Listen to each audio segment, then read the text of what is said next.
नमस्कार, समाचार एकांश के खास कार्यक्रम चर्चा में आप सभी का स्वागत है। आपके साथ मैं हूं हिमांशु सोनकर।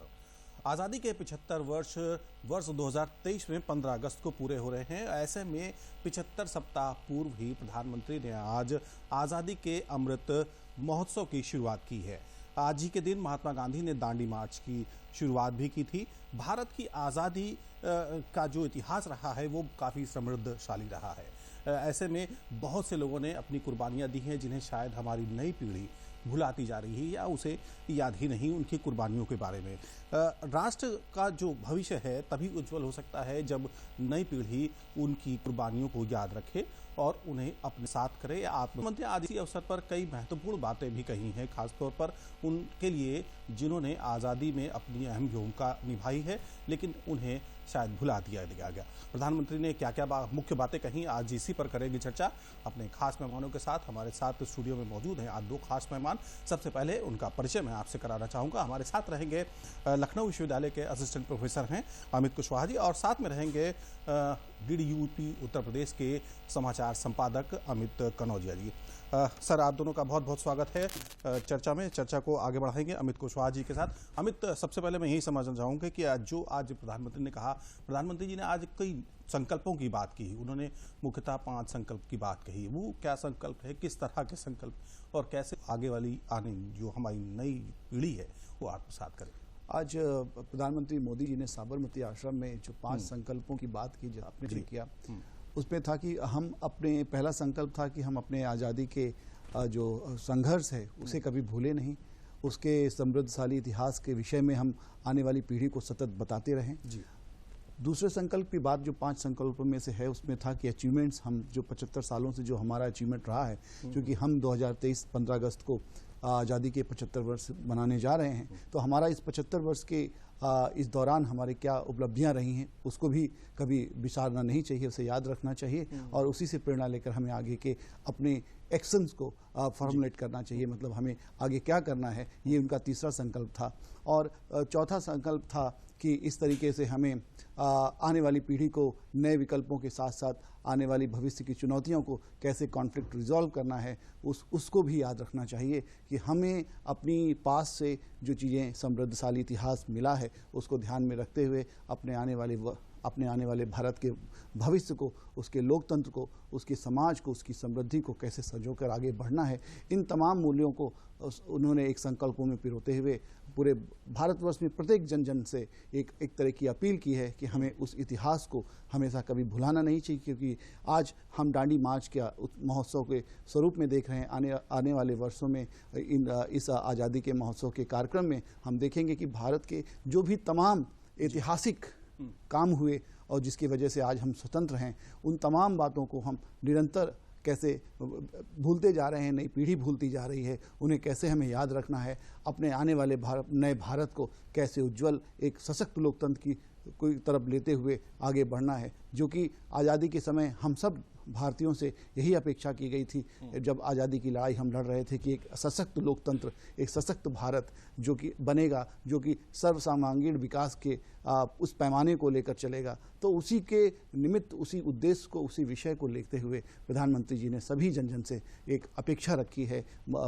ये विचार रखा है कि हमें उसे याद रखना चाहिए और उसे एक संकल्प के रूप में लेना चाहिए और हम सबको उन्हीं अनुभवों के साथ आगे बढ़ने की ज़रूरत है। तो इस खासतौर पर आगे बढ़ने की ज़रूरत है। अमित, मैं आपसे ही समझना चाहूँगा, खासतौर पर जिस तरह से अमित कुशवाहा जी ने बात कही कि 5 संकल्प जो थे उनको लेकर के आगे बढ़े, लेकिन कहाँ चूक हो गई हमसे? हमारा इतना गौरवशाली इतिहास रहा है, हम उतनी शायद हमने तरक्की भी की है, लेकिन हम उस चीज़ों को लेकर शायद हम कैरी नहीं कर पाए। क्या देखते हैं आप? आज़ादी आज की पीढ़ी के हिसाब से देखें तो एक तरीके की लग्जरी है, लेकिन एक दौर वो भी था जब उसी आज़ादी को पाने के लिए हमारे जो स्वतंत्रता सेनानी हैं उसमें अनगिनत नाम है जिनके नाम शायद ले पाना संभव नहीं है, उन लोगों ने अपने प्राणों की आहुति दी जी। तो उस दौर से लेकर के इस दौर की अगर बात करें तो अगर मैं ये नहीं कहूँगा कि वो भूल गए हैं, लेकिन शायद उन्हें उतना याद नहीं रख करते हमारी आज की पीढ़ी कि अपने उन वीरों को याद करें जिन्होंने कुर्बानी दी, और खासतौर पर उन लोगों को जिनके नाम भी लोगों को नहीं पता है। आज प्रधानमंत्री ने ऐसे कई लोगों के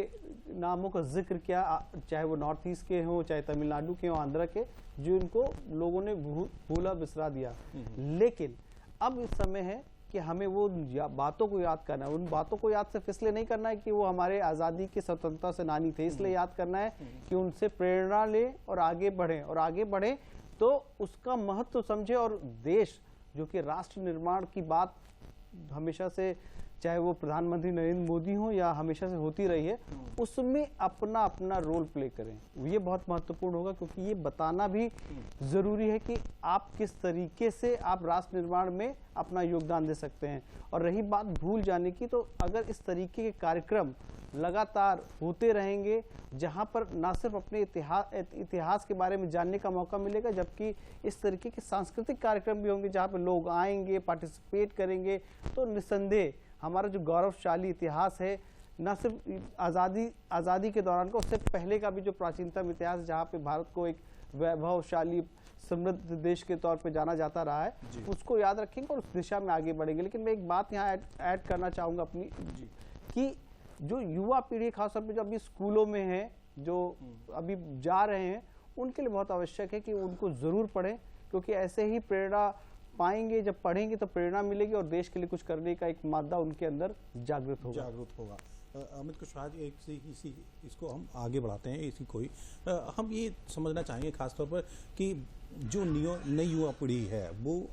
एक अलग ट्रेंड है उनका। पश्चिमी सभ्यता हमारे पर बहुत तेजी से हावी हुई है और हमने अपनी जो संस्कृति थी, कला थी, हम उसको शायद पीछे छोड़ते चले गए। तो ये जो 75 सप्ताह हैं, इन 75 सप्ताह में यही होने वाला है कि हाँ, जो हमारी सभ्यता है उनका आदान प्रदान करें, उन संस्कृतियों का आदान प्रदान करें, ताकि हम अपने जो समृद्धशाली इतिहास, जिसे गौरवमयी इतिहास को हम भूल गए हैं, शायद उसका रिवाइवल एक तरह से इस तौर पर देखा जा सकता है। इन 75 सप्ताहों की बात कर रहा हूँ जी। निश्चित तौर पर ये 75 जो सप्ताह हम अभी सेलिब्रेट करने वाले हैं इस इंडिपेंडेंस के 75वें साल के रूप में, ये एक अपने आप में बहुत आवश्यक है कि हम अपनी युवा पीढ़ी को, जैसा कि प्रधानमंत्री मोदी जी ने भी कहा कि हम अपने स्कॉलर्स को, स्टूडेंट्स को, आने वाले युवा वर्ग को एक अपेक्षा की दृष्टि से देखते हैं कि वो अपने इस गौरवशाली इतिहास को जाने और समझे। न केवल जो इतिहास में लिखा है, बल्कि इतिहास से इतर जो और भी गाथाएं हैं जिनको इतिहास में संकलित नहीं किया जा सका है, उनके विषय में भी हमें अपनी एक समझ, एक अपने विचार, जैसे कि संकल्पों में उन्होंने विचार की भी बात की आज, कि हमारा एक संकल्प ये भी होना चाहिए कि हम किस विचार की तरफ जा रहे हैं, हमारे विचार का जो आधार क्या है, राष्ट्र की जो परिकल्पना है, उस राष्ट्र की परिकल्पना में हमारे इस विचार के साथ समन्वय कैसा है, क्योंकि आज के नई युवा पीढ़ी का सबसे बड़ा समस्या यही है कि उसके विचारों का समन्वय राष्ट्र के समन्वय के साथ सटीक नहीं बैठता है। बहुत सारे आंदोलन, बहुत सारी ऐसी युवा अपने रास्तों से भटक रहे हैं विचारों के चलते। तो उस सही माध्यम में, उस राष्ट्र के उस सर्वांगीण विकास में, उस कैसे अपने विचारों को समेकित करें, कैसे इंक्लूड करें, ये एक प्रधानमंत्री मोदी जी ने एक बड़ी बात कही कि हमें अपने विचारों को भी एक बार ध्यान से देखना चाहिए। और इन 75 सप्ताहों में जो विभिन्न कार्यक्रम की एक श्रृंखला बनाई गई है, आने वाले जो आज़ादी की लड़ाई में जो बहुत बड़े बड़े जो घटनाएं हुई, जिन्होंने देश के जनसाधारण को प्रेरित किया, और जनसाधारण को ही नहीं, हर वर्ग, हर जाति, धर्म और संप्रदाय के लोगों को अपनी आज़ादी की, स्वतंत्रता की लड़ाई के लिए आगे खड़ा किया। ये अपने आप में भारतीय समाज को फिर से जागृत करने का और उनके द्वारा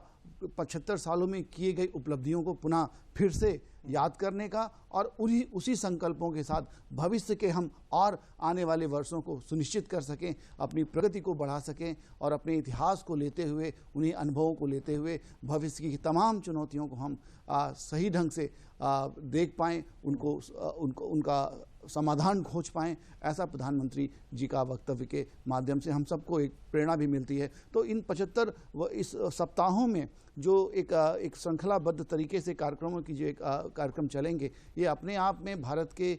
मेरे ख्याल से भारत के समाज और भारत के जो युवा वर्ग है, इसमें एक रिवाइवल सा, एक पुनर्जागरण जैसा काल लेके आएंगे। निश्चित तौर पर हम सब देश के जनमानस को एक सुअवसर है कि हम अपनी उस पीढ़ी को याद रखें, उस पीढ़ी के द्वारा किए गए कामों को याद रखें, जिन्होंने हमारी इस स्वतंत्रता की लड़ाई के लिए अपना सर्वस्व निछावर कर दिया। ठीक है। अमित, एक चीज़ ये है कि प्रधानमंत्री ने खास बात एक ये भी कही कि जो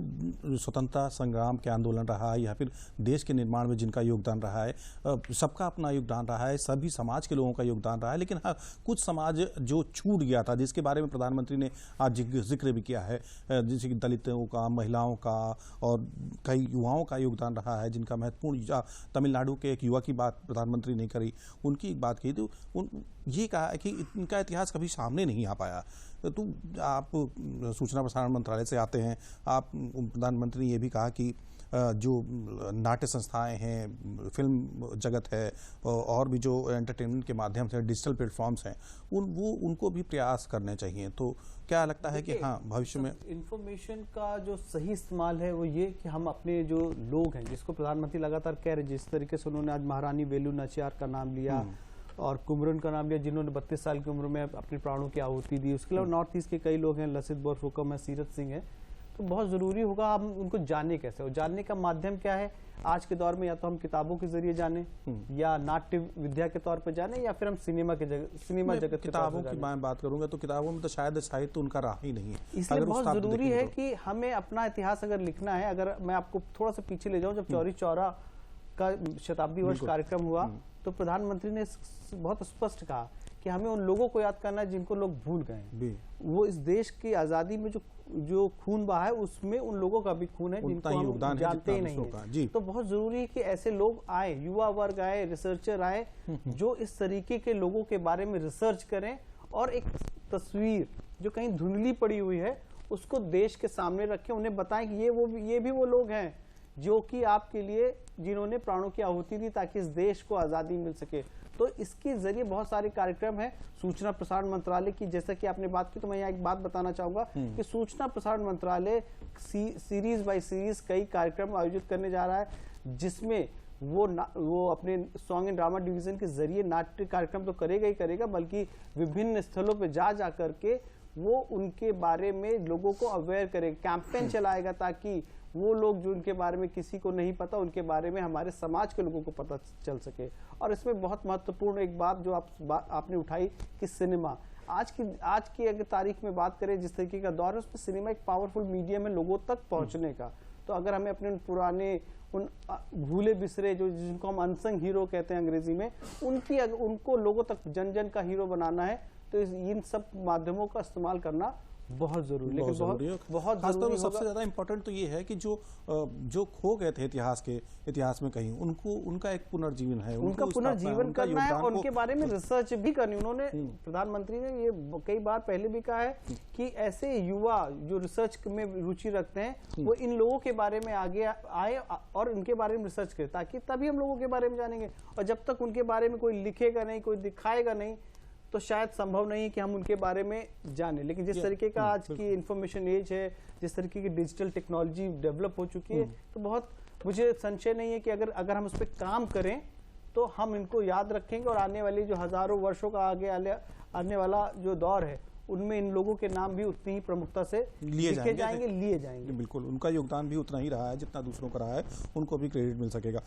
अमित कुशवाहा जी, एक चीज़ ये है कि प्रधानमंत्री ने एक बार बड़ी अच्छी बात कही, आज दांडी मार्च की जिस तरह से शुरुआत हुई थी, उसको लेकर के कहा है कि नमक को लेकर के ये आंदोलन था, ये सभी जानते हैं। उन्होंने कहा कि नमक जो है हमारे यहाँ श्रम और समानता का प्रतीक माना जाता है। अगर उसको उस तरह से नहीं देखें जिस तरह से अंग्रेजों का था कि वो कमर्शियलाइज चीज़ों को लेके कर, तो हमारे यहाँ इसके महत्व को आप किस तरह से करेंगे? भारतीय संस्कृति का और नमक का एक बड़ा ही एक गहन संबंध रहा है, और जिसको शायद गांधी जी भी महसूस करते थे, क्योंकि टैक्स तो लगभग अन्य खाद्य सामानों पर भी लगाया गया था, लेकिन गांधी जी ने नमक को आधार बनाया, क्योंकि नमक सर्वसाधारण का प्रतीक था। नमक एक ऐसा था खाद्य पदार्थ जो भारत की संस्कृति, भारत की एक समरस जो समाज की जो मूल भावना है, वो उसका प्रतीक है। उसी के साथ साथ ये एक, जैसे हमारे भारतीय समाज में एक कहावतें भी हैं कि नमक हमारे जीवन का एक बहुत अमूल्य वस्तु भी है। तो इस लिहाज से भी नमक को हमेशा बड़ी ही मान्यता इस समाज में रही है, और इसी को आधार बनाते हुए गांधी जी ने 12 मार्च 1930 में ये कार्यक्रम शुरू किया, क्योंकि ये हमारे स्वाभिमान की लड़ाई थी। नमक, इसीलिए आज मोदी जी ने भी इसी बात को रखा कि नमक एक स्वाभिमान का भी विषय है, नमक हमारी समृद्धि का विषय है, नमक हमारे समृद्ध समाज का विषय है। और इसी वजह से अंग्रेजों ने जब नमक जैसी वस्तु पर, जो कि हमें प्रकृति से यूं ही उपलब्ध हो जाती है और हम उसका प्रयोग करते हैं, उस चीज़ पर टैक्स लगाया जाना एक तरीके से भारतीय स्वाभिमान, भारतीय समृद्धशाली इतिहास और भारतीय समाज पर एक तरह का अटैक था। और गांधी जी ने इसीलिए एक मुट्ठी नमक बनाकर दांडी में, जो कि नवसारी के पास जो दांडी क्षेत्र है, वहाँ पर एक मुट्ठी नमक बनाकर उन्होंने संदेश दिया कि भारतीय समाज अंग्रेजों की इस शोषणकारी दमनकारी नीति के आगे न तो झुकेगा न कमज़ोर पड़ेगा, और ये समाज ऐसा समाज है जो छोटी से छोटी चीज़ों का भी महत्व को समझता है। और इसी को आधार बनाकर एक स्वतंत्रता संग्राम की लड़ाई में गांधी जी ने एक सविनय अवज्ञा आंदोलन की शुरुआत की, जिसने पूरे अंग्रेजी साम्राज्य की नींव हिला दी और जिसके माध्यम से सर्वजन साधारण जन जन तक उस बात को गांधी जी लेके गए कि हमारा समाज अंग्रेजों की इस शोषणकारी दमनकारी नीति के खिलाफ खड़ा होगा और हम किसी भी तरह का टैक्स, किसी भी तरह का जो असहयोग है, जो हम उसे सहर्ष अस्वीकार करते हैं। और गांधी जी का ये मानना था कि अंग्रेजों का जो स्वाभिमान है, जो अभिमान है, इसको हम पूरी तरीके से नेस्ता नाबूद कर देंगे अगर हम जनमानस को ये समझाने में सफल हो जाएं कि हम इन छोटी छोटी बातों के माध्यम से भी एक बड़ा आंदोलन, एक बड़ा मैसेज, एक ऐसा मैसेज जो पूरे विश्व को उस समय दिया गया, क्योंकि उस दांडी मार्च की यात्रा में कई विदेशी पत्रकार भी सम्मिलित थे, जिसके माध्यम से ये इस आंदोलन ने एक विश्वव्यापी आंदोलन का रूप लिया और अंग्रेजों की पूरे विश्व भर में शैक्षणिक वर्ग में बहुत कटु आलोचना भी हुई इसको लेकर। जी, तो इस तरीके से नमक को भारतीय संस्कृति और समाज और एक स्वाभिमान के साथ जोड़कर जिस तरह से गांधी जी ने रखा, वैसे ही आज प्रधानमंत्री मोदी जी ने भी नमक के महत्व को, नमक की आवश्यकता को जनसाधारण के सामने रखा है। ये आपने अमित, एक मैं सही आपसे समझना चाहूँगा, अमित कुशवाहा जी से एक सवाल है मेरा। अमित, आपने सविनय अवज्ञा की बात करी। महात्मा गांधी ने जब ये शुरू किया था तो उसका एक ये था महत्व कि हम इसको पॉजिटिव वे में किस तरह से प्रेजेंट करते हैं, ताकि उन्होंने जो चिट्ठी अंग्रेज़ों को लिखी थी उसमें कहीं ये नहीं था कि ये हमारी शिकायत है। उन्होंने एक तरह का विरोध और पॉजिटिव वे में रखा था। इस प्रकरण को थोड़ा सा मैं आपसे समझना चाहूँगा। लॉर्ड इरविन के समय, जब ये बाद में लॉर्ड इरविन के जब समझौता हुआ तो इसको समाप्त किया गया और उस समय गांधी जी स्वयं भी बंदी थे। और ये जो सविनय अवज्ञा का पूरा जो आधार है, गांधी जी ने इसी आधार पर खड़ा किया था कि जनमानस, क्योंकि गांधी जी का आप कोई भी आंदोलन उठाकर देखें, असहयोग आंदोलन देखें या उससे पहले भी हम चंपारण, अहमदाबाद, खेड़ा असहयोग आंदोलन देखें, और बाद में जब ये अपना सविनय अवज्ञा आंदोलन हुआ, इन तमाम आंदोलनों में एक बहुत कॉमन सी चीज़, सामान्य सी चीज़ आपको नजर आएगी कि गांधी जी ने इन आंदोलनों को जन सामान्य से जोड़ने का प्रयास किया। कांग्रेस पार्टी को, क्योंकि कांग्रेस पार्टी उस समय की जो कांग्रेस पार्टी थी वो शहरी लोगों के द्वारा ज़्यादातर चलाई जाती थी, तो ज़्यादातर लोगों की सदस्यता उन लोगों तक सीमित थी। गांधी जी के आने के बाद, साउथ अफ्रीका के बाद, गांधी जी ने इस बात को बहुत अच्छे से ऑब्जर्व किया कि जब तक जनसाधारण हमारे इस आंदोलन की लड़ाई में भागीदार नहीं बनेगा तब तक कोई भी आंदोलन सफल नहीं होगा। सविनय अवज्ञा आंदोलन उस आंदोलन की एक पराकाष्ठा थी। असहयोग आंदोलन जिस तरीके से गांधी जी ने शुरू किया, उसकी एक बड़ी पराकाष्ठा, एक बड़ा स्केल पर गांधी जी ने सविनय अवज्ञा आंदोलन शुरू किया। और सविनय अवज्ञा आंदोलन में गांधी जी ने जनसाधारण को, खासकर दलित वर्ग, जो हमारा पिछड़ा वर्ग, मुस्लिम वर्ग और तमाम जो महिला, एक बड़ा वर्ग हमारे समाज का था, उसको साथ लेते हुए इस आंदोलन को खड़ा किया। मतलब अनआर्म्ड आर्मी जिसे हम कह सकते हैं, वैसे समाज का व्यक्ति जो एक अपने आप को निरीह, गरीब, कमज़ोर मानता था, उसको गांधी जी ने उस आंदोलन की एक तरीके से उसमें जीवन फूंक दिया। और इससे क्या हुआ कि आंदोलन की जो पराकाष्ठा थी, इंटेंसिटी थी, वो बहुत तेज़ी से बढ़ गई। और गांधी जी ने इस आंदोलन में जब पहली बार पत्राचार अंग्रेजों के साथ हुआ तो उन्होंने बहुत ही सविनय, विनयपूर्वक अपने आग्रह को रखा कि हम आपके, जो कि आपने प्रॉमिस किया था कि हम फर्स्ट वर्ल्ड वॉर के बाद कॉन्स्टिट्यूशनल अमेंडमेंट्स करेंगे, उसके बाद आपने मॉन्टेस्क्यू चेम्सफोर्ड के बाद भी कोई संवैधानिक बदलाव नहीं किया, और उसके साथ साथ जो प्रांतों में चुनाव होने की जो प्रक्रिया 1930 में चूंकि 32 के दौरान चुनाव प्रांतों में चुनाव की प्रक्रिया भी थी, और इसी को लेके गांधी जी नाखुश भी थे कांग्रेस पार्टी के साथ भी कि हमें चुनावी प्रक्रिया में नहीं है बल्कि एक बड़ा जन आंदोलन करके अंग्रेजों के खिलाफ जनसाधारण को खड़ा करना है, ना कि हमें किसी राजनीतिक लाभ की स्थिति में। इसलिए बाद में स्वराज पार्टी का भी गठन हुआ क्योंकि मोतीलाल नेहरू के साथ। तो एक ये बड़ा सविनय अवज्ञा का ये जो आंदोलन था, एक तरीके से पूरी तरीके से सिविल डिसोबीडियंस जिसे हम अंग्रेजी में भी कहते हैं, कि हम नागरिक कानूनों को, उनके बनाए हुए कानूनों को पूरी तरीके से विनय पूर्वक हम उन्हें स्वीकारने से मना करते हैं। मतलब अहिंसा का रास्ता ना अपना करके उन्होंने हिंसा का रास्ता अपना कर अहिंसा के माध्यम से सविनय पूर्वक एक बड़े आंदोलन का उसको रूप दे दिया।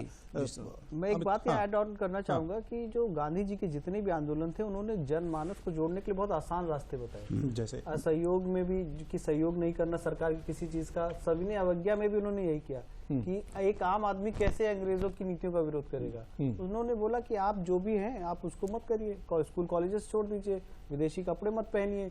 जिससे कि एक तरीके का प्रतीकात्मक विरोध शुरू होगा और आप अपने आप को उस आंदोलन से जुड़ा महसूस करेंगे। और इसको जिसको उन्होंने फिर धीरे धीरे आंदोलन का एक बड़ा रूप दिया, मतलब एक साधारण तरीके अपनाए जिससे कि जो लोग आम आदमी सोचते थे हमको कैसे जोड़ना है, उन्होंने जोड़ने का एक तरीका बताया जो मुझे लगता है ये काफी इसका सकारात्मक परिणाम भी निसंदेह। तभी आम आदमी जो बहुत साधारण लोग थे वो अपने आप को इससे जोड़ पाए, तभी एक बड़ा आंदोलन तैयार हो गया। एक अमित, मैं आपसे ही समझना चाहूंगा कि खासतौर प्रधानमंत्री ने आत्मनिर्भर जो ये आंदोलन है, आज़ादी का अमृत महोत्सव जो है, वो आत्मनिर्भर भारत को भी एक तरह से प्रदर्शित करता है। उन्होंने अब हम जिस तरह से बात की कि जिस तरह से पैंडेमिक रहा और कोरोना की वैक्सीन को लेकर के उन्होंने बात की कि दूसरे हम तो अपने पे निर्भर हुए हैं, हमने दूसरे देशों को भी मदद की। देखिए आत्मनिर्भर भारत ये एक वो मिशन है जिसपे ये देश चल चुका है, और कहीं ना कहीं अगर आप इसे सिर्फ कोरोना वैक्सीनेशन से ही जोड़ें तो वो देश जिसने न सिर्फ इस कोरोना पैंडेमिक का बहुत अच्छे से सामना किया, कई चीजें मैनेज की, बल्कि आज दो वैक्सीन जो हैं वो बन चुकी हैं और उनको वो पूरी दुनिया को दे रहे हैं मदद के तौर पे कि वो अपने यहाँ के लोगों को वो कोरोना वैक्सीन दें और ताकि इस पैंडेमिक से कहीं आज़ादी की एक रास्ता चुन सके। तो आत्मनिर्भर भारत महज इसी जगह नहीं, आत्मनिर्भर भारत कई जगह पर है कि किस तरीके से भारत को उठना है और अपने सारे वो जो रिसोर्सेज हैं वो महज सिर्फ इतिहास ही नहीं बल्कि जो भारत का एक स्किल है, भारत की जो नॉलेज है, जो एक विश्व गुरु बनने का सपना है, जो एक आर्थिक महाशक्ति बनने का सपना है, उस पे भारत को चलना है। और मैं एक बात कहूंगा, जो एक संकल्प जो 75 साल के पे एक संकल्प की भी बात करी है, मैं उसी में ही आत्मनिर्भर भारत के मिशन में ही आता है कि हमें इस 75 साल की आज़ादी, जब हम 75 साल के कंप्लीट कर लेंगे तो हमें ये भी संकल्प लेना है कि अगले 25 सालों में, यानी जब हम 22 सालों में 25 सालों में जब हम अपनी आज़ादी के 100 साल मना रहे होंगे तो हम अपने देश को किस दिशा में और किस स्थान पर देखना चाहते हैं। तो कहीं ना कहीं प्रधानमंत्री का जो विजन है बहुत क्लियर है, वो सिर्फ 75 सालों को ही नहीं देख रहे हैं बल्कि वो जब शताब्दी वर्ष, जब कोई भी पीढ़ी, न जाने उस समय की परिस्थितियां क्या होंगी, लेकिन उस समय के क्या हालात होंगे, लेकिन वो चाहते हैं कि भारत अपने सभी जो क्षेत्र हैं उसमें आत्मनिर्भर बने और इतना अहम और इतना शक्तिशाली बने ताकि पूरी दुनिया उसकी ओर देखे, ना कि भारत दूसरों की ओर मदद के लिए दूसरों की ओर देखे। तो ये बहुत महत्वपूर्ण होगा। तो संकल्प लेना बहुत जरूरी है कि हमें यहाँ से कहाँ जाना है, और उसके लिए ये प्रधानमंत्री नरेंद्र मोदी का जो विजन है आत्मनिर्भर भारत, बहुत कहीं ना कहीं एक मील का पत्थर साबित होगा। हमारे पास कुछ ही समय बचाया है, मैं अमित कुशवाहा से एक आखिरी सवाल लेना चाहूँ। अमित खासतौर पर एक चीज देखें ना कि आप जिस तरह से आत्मनिर्भर भारत की बात कही गई, आप 25 साल बाद हम कैसे होंगे, उसके लिए सबसे ज्यादा इंपॉर्टेंट हो जाता है वोकल फॉर लोकल का, जो प्रधानमंत्री का एक विजन है जिसके माध्यम से उन्होंने भारत का जो ग्रामीण क्षेत्र है उसको डेवलप करने की बात की। ये कितना अहम रोल प्ले करेगा? देखिए, ज्यादातर हमारे यहाँ स्मॉल स्केल इंडस्ट्रीज हैं जो पिछले कुछ 90s के बाद लिबरलाइजेशन जब आया उसके बाद धीरे धीरे कमजोर होती गई और वेस्टर्न प्रोडक्ट का और बाहरी उत्पादों का एक तरीके से अंबार हमारे बाजारों में दिखाई देने लगा, जिसकी वजह से हम सब एक बाजारीकरण के उस क्रम में उलझ से गए, जिसमें हमारी आर्थिक व्यवस्था को बड़ा नुकसान पहुंचा। प्रधानमंत्री मोदी जी ने इसी विचार को ध्यान में रखते हुए उन्होंने जो हमारे प्रोडक्ट हैं, उत्पाद हैं, जो घरेलू उत्पाद हैं, उसको कैसे बढ़ावा मिले, खासकर जो हमारे ग्रामीण क्षेत्र के उत्पाद हैं, क्योंकि हम एक समृद्धशाली एक उत्पादन की श्रृंखला और उसके उनकी वस्तुओं के के स्वरूप में हम जानते हैं कि भारत का जो उत्पाद है कितना मजबूत और कितना सशक्त और कितना ड्यूरेबल होता है। उसको ध्यान में रखते हुए कि हम अपने वस्तुओं का ज़्यादा से ज़्यादा कैसे वोकल हों, उसका ज़्यादा से ज़्यादा उपयोग करें। ये भी हमारी स्वतंत्रता संग्राम के आंदोलन से स्वदेशी का जो मूवमेंट था वो वहीं से जुड़ा हुआ है और शायद मोदी जी भी उसी बात से भी वाकिफ़ हैं, इसीलिए वो स्वदेशी वस्तुओं को, स्वदेशी खाद्य पदार्थों को और अपने देश में पैदा होने वाली चीज़ों को लेकर खासकर वो बहुत ज़्यादा महत्व देते हैं और वो कहते हैं कि हमें अपने लोकल आइटम्स को, वस्तुओं को कैसे वोकल बनाना है, प्रमोट करना है ग्लोबल लेवल पे। तभी देश का एक राष्ट्र का, एक सशक्त राष्ट्र का निर्माण हो सकता है। फिलहाल चर्चा में आज इतना ही। मैं अपने मेहमानों का, अमित कनौजिया और अमित कुशवाहा, आपका बहुत बहुत शुक्रिया करता हूं। आपने महत्वपूर्ण जानकारियों को हमारे साथ साझा किया है। अब से कुछ ही देर में तरन्नुम हाजिर होंगे समाचारों के साथ। तब तक के लिए मुझे इजाज़त दीजिए। नमस्कार।